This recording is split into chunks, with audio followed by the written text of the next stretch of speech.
pig to wear. So now we have 3 essential rooms to our survival base. And after all that building, I think it's time for a quick nap. For this next room, I want to build an indoor garden with fruits and vegetables. That way we can have a self-sustainable source of food. So I quickly speed built a room with these planter boxes, and all we have to do now is plant some seeds and water them. And there we go. Now using indoor lights, we have a thriving garden where we can now grow all sorts of different fruits and vegetables to eat. Another essential room we're going to need in our survival base is a room to store weapons, because in the case of an emergency, we might need them. So here's a variety of different weapons, from guns to rocket launchers, grenades, all the way to bows. So the next room we're going to add to our survival base is a giant locker room to put all of them.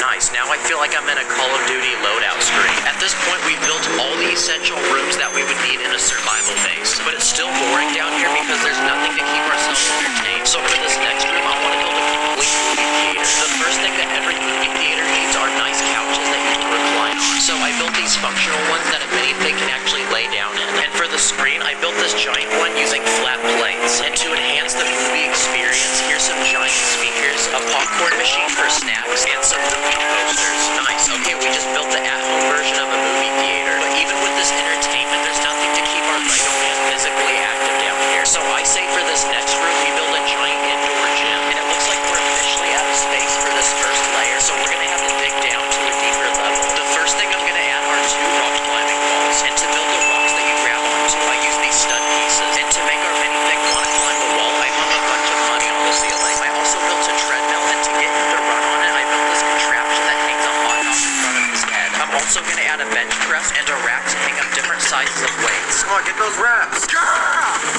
This is now the biggest room in our survival base, and after a complete workout, his health has increased, and now he's rocking a 6-pack. And after that workout, our muscles are gonna be super swole, so I'm gonna quickly speed build another room with a hot tub with lots of tropical plants to make this place feel relaxing. Another room I want to add to the survival base is a game room with arcade machines. So it's time to clear out some more space. I want to include all the different types of arcade games. So here's a driving simulation game. I also built this arcade game, which is a first-person shooter. And finally, I'm gonna add one of those dancing games with the squares on the floor you're supposed to hit with your feet. And at some of the